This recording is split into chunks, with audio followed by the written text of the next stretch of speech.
Song to the Tune of Love by It's_Kingston on AU3.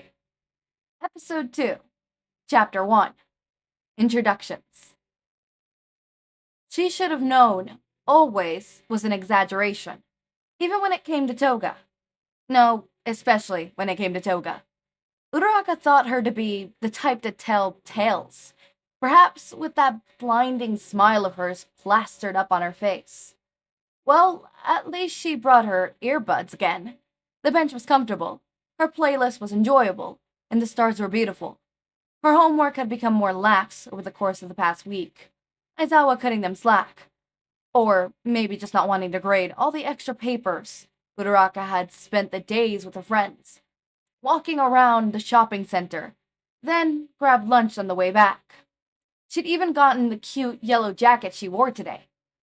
Yet the fear remained, always whispering about things she knew were improbable, impossible even, and she still believed them. Still jumped at her own shadow and felt her heart rate spike when things bumped into in the night. Uraraka wondered if her friends felt the same way, or if maybe she just wasn't meant to be a hero. Maybe something was wrong with her. Some kind of defect? She felt anxious at the thought, tried to forget that she ever made that connection. But her mind taunted her with it, held it over her in some twisted game, as if she already decided that there was nothing else that could answer it. Only her shortcomings to blame. Her jaw was tightened uncomfortably, yet she couldn't open her mouth, couldn't relax, or she'd start to cry, break down and... Toga stood in front of her now, shadow cast over Uraraka. "I came from the front, so you'd see me this time," she said. "Thanks," Uraraka replied weakly. She cleared her throat, only now realizing that her earbuds had fallen out, laid in her lap. "What's wrong?" Toga asked as she took a seat beside her. "Oh, nothing," Uraraka waved dismissively. "I didn't think you'd show up." "You were biting down real hard, and you didn't even notice me until I was right in front of you." Toga crossed her arms, narrowed her eyes. "I was distracted, not worried, just listening to music." Uraraka winced, knowing she's being caught in a lie. Waited for Toga to call her out. Instead, she nodded along. "You don't have to tell me. I know you don't trust me a lot," Toga replied. "But you don't have to lie about it. Just thought you might want to talk about it." Uraraka sighed. "Thanks. I mean it. If there's ever anything on your mind, I'll listen." Toga smiled sweetly at her, instilling some warm feeling of relief in Uraraka, like shelter from the storm. "I think the stuff on my mind would make you leave." She giggled. Uraraka furrowed her brow for a moment, expression evening back out. "All right," she offered. Toga only laughed. Uraraka must have missed the joke. It fell back into silence between them. Wind whistling through the trees and carrying leaves across the well-maintained ground of the park. Uraraka hugged her jacket closer, pocketed her earbuds, in favor of the quiet air. "I like that jacket. It's pretty on you," Toga said abruptly. Uraraka smiled over at her. "Thanks, I got it today. I really like the color," she said. "Yeah?" Toga asked, and it bordered on smugness. "Yeah, I think it's a really cute shade of yellow." Uraraka retaliated. She looked back over at Toga, who wore a cheeky grin. "Oh," Uraraka said, rolling her eyes playfully. "I want to hear more about how much you like this color," Toga cooed, gesturing between the jacket and herself. Yeah, Uraraka replied. "Are your eyes naturally that color, or are those contacts?" "Naturally," Toga replied, smiling. "And what about you?" "Who'd wear brown contacts?" Uraraka asked. Toga tilted her head to the side, hummed. "For a disguise, of course." Uraraka laughed lightly, reaching forward and pushing a strand of hair behind Toga's ear. "It's not a disguise, just my normal eye color. I think I'd pick a prettier color if I wore contacts? Like yours. Toga just looked at her for a second, cheeks flushed. Oh, sorry, I didn't mean to fix your hair like that. It just fell when you turned your head and I wasn't really thinking. Toga reached forward, as slowly as she could, to stand, and grabbed Uraraka's hands between hers, shaking her head lightly. Not that. I just think you're really pretty. So you don't need to change anything. You're just so cute and funny and you aren't mean like the others. Oh, come on, that's a bit extreme. Uraraka replied, though the sudden dryness in her throat made it a bit difficult. No way! Your eyes are so pretty and your hair and how your cheeks are pink all the time is super cute. And while we're fighting, Toga cut herself off and let go of Uraraka's hand. Your fighting style was really put together. She finished weakly. Hey, something wrong? Uraraka asked, moved to sit just a bit closer. No, nothing. Toga smiled, but it was nothing like her normal beaming grin. This was tight-lipped and repressed. Uraraka wasn't fond of this one, not nearly as much as she loved the other expression the girl wore. You sure? I can't tell you, Toga said after a minute. 'Cause then you'll leave, and you just started acting normal around me. I don't want you to leave. You know, I can't promise anything, Uraraka said softly. I'm sorry. It's okay, Toga assured her, smiling again. But I don't want to lie and say you won't leave. I'm just not going to tell you. Her smile dampened at that, and she tried to keep it light. Uraraka looked down at her shoes, stuffed her hands into her pockets, then turned back to Toga with a laugh. Wanna hear my stupid idea? Alright, what you got? Uraraka pulled her earbuds out of her pocket and held them up. You could probably tell last week that I listened to my music super loud, right? Yeah, you didn't hear me the first time I said something before I sat down. Toga giggled, then looked over at her. That might work, she said. I know, Uraraka declared. I think I won't be able to hear you. And you'll get to say whatever you want to say. If you want, it's your decision in the end. She offered. Toga smiled softly, nodded. I like it. I'll give you a thumbs up when I got it all set up, Uraraka said.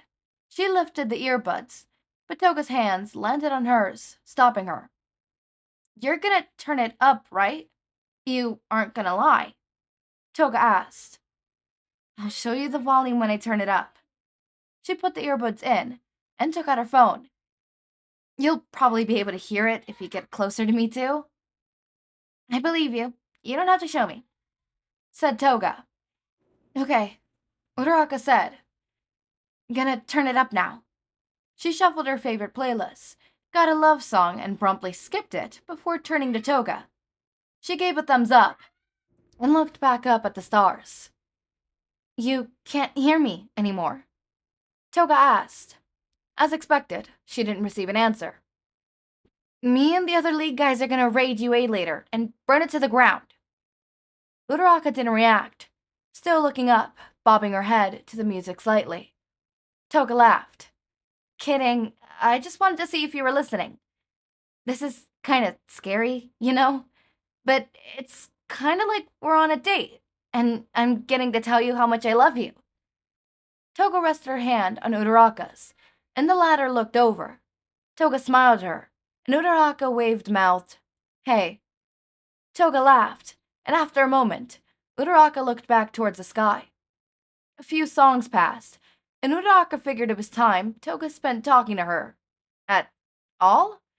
Eventually she was tapped on the shoulder, and turned to look at Toga again. The latter mimicked taking earbuds out, and Uraraka laughed before complying. Thanks, Toga said after the music was paused. It's nice to just talk like that, even if you'll never know what I was telling you. Yeah, no clue. Uraraka put her earbuds back into her pockets with her phone. If you ever want to tell me, though, I'm right here. I know. Toga smiled. She fiddled for a moment, then held her arms out. You get jumpy when I move too quick, but I want a hug. Uraraka opened her mouth to say something, then closed it again, before leaning in. When her chin was on Toga's shoulder, she said, Thanks for being considerate, and for just being here.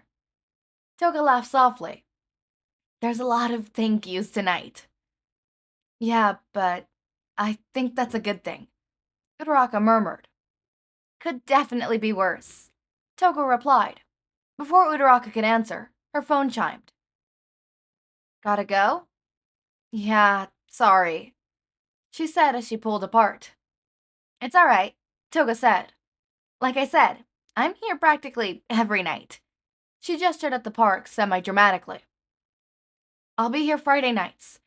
Can't really fit it anywhere else. Uraraka rubbed the back of her head. I'll mark it on my calendar. Toga winked. What a charmer. Uraraka teased as she stood up. She texted Mina back, told her she would be back in 10, and looked at Toga again. You blush a lot, she observed. Nah, I just need to make you blush more, and it'll even out. Sure, Uraraka laughed. See you Friday? Friday, Toga affirmed. Hello, hello, hello. Okay, I like this chapter. This chapter was nice. This chapter was, okay. So, judging by the end of this chapter, I feel like it's going to be a fast-paced romance. I mean, considering the fact that we only have 8 chapters, and it's, how long was... Hold up, how many words? Because I know it was 25 chapters, but how many words was, Villainous? Give me a second. I'm opening it up, I promise. So, while I'm doing that, I'm currently working, because, okay, yes, but I'm going to say this, and then I'm going to touch upon Fluffy Mind, so don't start typing, people. Calm down. I did not abandon Fluffy Mind. But I have started writing this fic that I'm really excited for because I got the idea from another fic. Not like in the fic, what's it called? It's one of the series I'm doing. So This Is Love, right? It shows up that Hisashi owns a cafe, a cat cafe. At least I think he owns a cat cafe. It's implied. And my thoughts were, imagine, coffee shop AU, a racer mic, which is something that we normally see, but imagine this. Hisashi owns a cat cafe. And we get the coffee shop AU with like a teacher Aizawa, who occasionally goes there to grade papers with cats and coffee. And, a cute blonde. Think about it. Okay. Villainous was half the length. So yeah, most likely it's going to be a short, not short, but like slow burn. Chapter 2 is called Pre-Chorus. Interesting. There's no summary for that, so I'm not reading the summary because there is no summary. I had fun reading this. This is super cute. This is super nice. I'm still devastated that I did not have the time to draw a thumbnail for it. I'm sorry. Definitely the next one. I'm definitely going to be on top of that shit from now on. I'm not going to let it slide long periods of time without it having a thumbnail. I think the next one that I need to worry about is, I think So This Is Love is gonna, by 4 Curious Dad is going to finish first. Because I was about to say, oh, well, my series that's about to finish is, what's it called? No, it's called, fuck. I say it every day, but it's a long one. Just Trying to Survive and Learn to Love Along the Way. Yeah, Just Trying to Survive and Learn to Love Along the Way, by Foreplay, right? That one is ending soon, but this has a whole extra series of that. I mean, I have a couple days left on that, and I'm a little worried that the author's not going to reply in time. I should have asked a while ago, but I barely now noticed that it had the rest of the series. But if the author doesn't reply in time, I'll just keep doing one-shots. I'll do a week of one-shots. Do I have acts? Can I do a week of one-shots? That's my question. Do I have enough one-shots? Oh, I'd be running low on my one-shots. I would take out all my one-shots. But yeah, I could do that, or I could do coffee with crime. No, that one would have to cut off a lot. I could do, what's it called, the one-shots, and just find more one-shots from here and forward. I need some Shindeku one-shots. I have a lot of BKDK one-shots. I'll do Eraser Mic one-shots. Those are fine. But I'll add more one-shots here, and then I'll probably do that buffer one-shots. I'll probably give them a week grace period, and then if it doesn't happen, I'll put it in the backlog of waiting to get a response and do some other series and stuff. So hopefully that goes through quickly. If not, I'll be devastated. But yeah, the fanfic that I'm writing, it's going to be a fast burn, right? As much as I say that I love slow burn, that one's going to be a fast burn because I don't think it's going to be like a long, lengthy series like Fluffy Mine is. Fluffy Mine is a long series, right? I need to get on top of that. I need to write more on that. But this next series, I don't even know what it's going to be called. Cat beans and cat toe beans, cat coffee beans. I don't know. I'll figure out a name for it. I'm going to be honest with you because I do not have a name for it. I'll figure out stuff like that because it seems like a cute little idea. Like maybe not a one shot, but a quick espresso shot. An espresso shot. And not an espresso shot, but an espresso. You know, a good 20,000 words long, 40,000 words long, 40,000 at the most, right? But 20,000 words long, around there. Maybe even 10,000 words long or 15,000 words long. I'm not thinking it's going to be that lengthy. Probably wouldn't even breach the 2,000 words long if I'm being honest. But yeah, as always, my raindrops, make sure to eat, sleep, drink water, take your meds. Have a wonderful day or night. Link to my Discord server and socials are down in the description. Subscribe to see more of my content, and thank you so much for watching.